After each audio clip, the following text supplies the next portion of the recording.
ಕೆಲವೊಂದು ಸಲ ನಾವು ಅನ್ಕೊಂಡಿದ್ದೇ ಒಂದು ಆದ್ರೆ ನಿಜವಾಗಿರೋದೇ ಇನ್ನೊಂದು. ಮೇಲ್ನೋಟಕ್ಕೆ ತುಂಬಾ ಹಳೆಯದು ಪ್ರಾಚೀನ ಅಂತೆಲ್ಲ ಅನ್ಸುತ್ತೆ, ಆದರೆ ಅದರ ಆಳಕ್ಕೆ ಇಳಿದು ನೋಡ್ದಾಗ ಅದು ಇವತ್ತಿಗೂ ಜೀವಂತವಾಗಿರೋದು ಗೊತ್ತಾಗತ್ತೆ. ಸರಿ, ಮೊದಲು ಈ ಸಂಖ್ಯೆ ನೋಡಿ, 4.8. ಬಹುತೇಕ ಪರ್ಫೆಕ್ಟ್ ರೇಟಿಂಗ್ ಅಲ್ವಾ? ಇದ್ಯಾವುದೋ 5 ಸ್ಟಾರ್ ಹೋಟೆಲ್ ರೇಟಿಂಗ್ ಅನ್ಕೋಬೇಡಿ. ಇದು ಬೆಂಗಳೂರಿನಲ್ಲಿರೋ ಅಮ್ಮ ಸಂಸ್ಕೃತ ಪಾಠಶಾಲಾ ಅನ್ನೋ ಶಾಲೆಗೆ ಸಿಕ್ಕಿರೋ ರೇಟಿಂಗ್. ಸಂಸ್ಕೃತ ಪಾಠಶಾಲೆ ಅಂದ ತಕ್ಷಣ ಎಲ್ರಿಗೂ ಏನ್ ನೆನ್ಪಾಗುತ್ತೆ? ಇದೊಂದು ಹಳೆಕಾಲದ ಭಾಷೆ. ಕೆಲವರಂತೂ ಇದನ್ನ ಸತ್ತ ಭಾಷೆ ಅಂತಾನೂ ಹೇಳ್ತಾರೆ. ಆದ್ರೆ ಇಲ್ಲೊಂದು ಚಿಕ್ಕ ಟ್ವಿಸ್ಟ್ ಇದೆ. ವೆಬ್ ಪೂರ್ತಿ ಹುಡುಕಿದ್ರೆ 12 ರೇಟಿಂಗ್ಗಳ ಆಧಾರದ ಮೇಲೆ 4.8 ಸ್ಟಾರ್ಸ್ ಅಂತ ತೋರ್ಸುತ್ತೆ. ಆದ್ರೆ ಅದೇ ಪೇಜ್ನಲ್ಲಿ ಒಂದೇ ಒಂದು ರಿವ್ಯೂ ಕೂಡ ಇಲ್ಲ. ಇದು ಹೇಗೆ ಸಾಧ್ಯ? ಈ ಪ್ರಶ್ನೆಗೆ ಉತ್ತರ ಬೇಕು ಅಂದ್ರೆ ನಾವು ಆ ಶಾಲೆಯನ್ನಷ್ಟೇ ನೋಡಿದ್ರೆ ಸಾಲದು. ಈ ಭಾಷೆಯ ಅಡಿಪಾಯವನ್ನೇ, ಅಂದ್ರೆ ಅದರ ಲಿಪಿಯನ್ನ ಒಮ್ಮೆ ನೋಡ್ಬೇಕು. ಸಂಸ್ಕೃತವನ್ನು ಬರೆಯೋಕೆ ಬಳಸೋ ಲಿಪಿಯೇ ದೇವನಾಗರಿ. ಇದೊಂದು ಅಬುಗಿಡ ವ್ಯವಸ್ಥೆ. ಅಂದ್ರೆ ಪ್ರತಿಯೊಂದು ವ್ಯಂಜನದಲ್ಲೂ ಒಂದು ಸ್ವರ ಅಂತರ್ಗತವಾಗಿರುತ್ತೆ. ಇಲ್ಲಿರೋ ವಿಷಯ ನಿಜಕ್ಕೂ ಅಚ್ಚರಿ ತರಿಸುತ್ತೆ, ಗೊತ್ತಾ? ದೇವನಾಗರಿ ಇಡೀ ಪ್ರಪಂಚದಲ್ಲೇ ಅತಿ ಹೆಚ್ಚು ಬಳಕೆಯಲ್ಲಿರುವ 4ನೇ ಲಿಪಿ. ಅಬ್ಬಾ, ಅಂದ್ರೆ ಇದೇನೋ ಮೂಲೆಗುಂಪಾದ ಲಿಪಿ ಅಲ್ಲ. 120ಕ್ಕೂ ಹೆಚ್ಚು ಭಾಷೆಗಳಿಗೆ ಇದೇ ಆಧಾರ, ಇದೇ ಬೆನ್ನೆಲುಬು.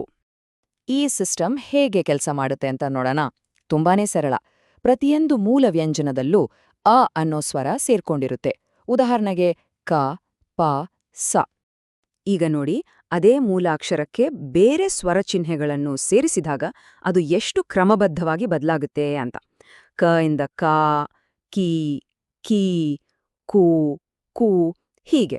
ಈ ಅಬುಗಿಡ ಸಿಸ್ಟಮ್ ಎಷ್ಟು ತಾರ್ಕಿಕವಾಗಿದೆ ಮತ್ತು ದಕ್ಷವಾಗಿದೆ ಅನ್ನೋದು ಇದ್ರಲ್ಲೇ ಗೊತ್ತಾಗತ್ತೆ. ಸರಿ, ಬರವಣಿಗೆಯಿಂದ ಮುಂದೆ ಹೋಗಿ ಈ ಭಾಷೆ ನಮ್ಮ ಸಂಪ್ರದಾಯದಲ್ಲಿ, ಅದರಲ್ಲೂ ಸಮಯವನ್ನೇ ನಿರ್ಧರಿಸುವ ವ್ಯವಸ್ಥೆಯಲ್ಲಿ ಹೇಗೆ ಜೀವಂತವಾಗಿದೆ ಅಂತ ನೋಡೋಣ. ಪಂಚಾಂಗದ ಬಗ್ಗೆ ಎಲ್ಲರೂ ಕೇಳಿರ್ತಾರೆ. ಇದು ಬರೀ ಒಂದು ಕ್ಯಾಲೆಂಡರ್ ಅಲ್ಲ, ಬದಲಿಗೆ ಸಂಸ್ಕೃತ ಜ್ಞಾನದಿಂದ ಹುಟ್ಟಿದ ಒಂದು ಅತ್ಯಂತ ಉಪಯುಕ್ತವಾದ ಸಾಧನ. ಅದರ ಹೆಸರೇ ಎಲ್ಲವನ್ನೂ ಹೇಳುತ್ತೆ ಅಲ್ವಾ?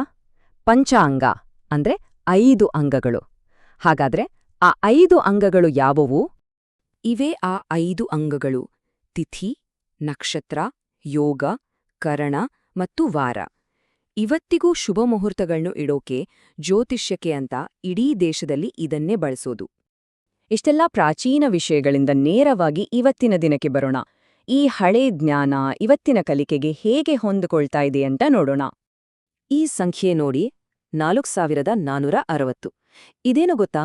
ಇದು ಒಂದೇ ಒಂದು, ಹೌದು, ಕೇವಲ ಒಂದೇ ಒಂದು ಉಚಿತ ಆನ್ಲೈನ್ ಸಂಸ್ಕೃತ ಸ್ಪೋಕೆನ್ ಕೋರ್ಸ್ಗೆ ಸೇರ್ಕೊಂಡಿರೋರ ಸಂಖ್ಯೆ. 4460 ಜನ. ಅಷ್ಟೇ ಅಲ್ಲ, ಈ ಕೋರ್ಸ್ನ ಉದ್ದೇಶ ಏನು ಗೊತ್ತಾ? ವ್ಯಾಕರಣದ ತಲೆನೋವಿಲ್ದೆ ಸಂಸ್ಕೃತದಲ್ಲಿ ಧೈರ್ಯವಾಗಿ ಮಾತಾಡಿ ಅನ್ನೋದು. ಅಂದ್ರೆ ಸಂಸ್ಕೃತ ಕಲಿಯೋದು ಕಷ್ಟ ಅನ್ನೋ ಮಾತಿಗೆ ಪಕ್ಕಾ ವಿರುದ್ಧವಾದ ದಾರಿ ಇದು.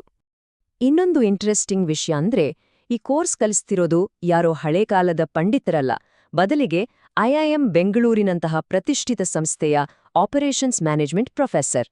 ಪ್ರಾಚೀನ ಜ್ಞಾನಕ್ಕೆ ಆಧುನಿಕ ಪ್ರತಿಷ್ಠೆ ಸೇರಿದ ಹಾಗೆ. ಹಾಗಾದ್ರೆ ಚಿತ್ರಣ ಸ್ಪಷ್ಟ ಆಗ್ತಿದೆ ಅಲ್ವಾ?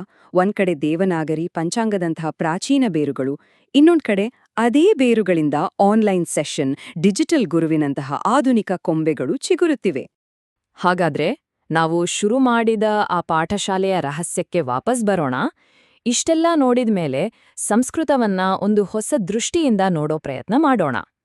ಸಂಸ್ಕೃತ ಅನ್ನೋದು ಕೇವಲ ಒಂದು ಅವಶೇಷ ಅಲ್ಲ, ಅದು ಪ್ರಪಂಚದ 4ನೇ ಅತಿದೊಡ್ಡ ಲಿಪಿಯ ತಳಹದಿ. ಅದು ಹಳೆ ಪುಸ್ತಕಗಳಲ್ಲಿ ಮಾತ್ರ ಇಲ್ಲ, ಪಂಚಾಂಗದಂತಹ ಜೀವಂತ ಸಂಪ್ರದಾಯಗಳಲ್ಲಿದೆ. ಮತ್ತು ಮುಖ್ಯವಾಗಿ ಅದು ಭೂತ್ಕಾಲದಲ್ಲಿ ಉಳಿದಿಲ್ಲ, ಇವತ್ತಿನ ಡಿಜಿಟಲ್ ಯುಗದಲ್ಲೂ ಬೆಳೆದಿದೆ. ಹಾಗಾಗಿ ಕೊನೆಯದಾಗಿ ಒಂದು ಪ್ರಶ್ನೆ ಮೂಡುತ್ತೆ.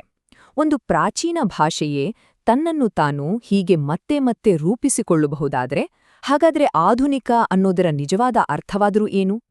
ಇದರ ಬಗ್ಗೆ ಯೋಚಿಸಿ.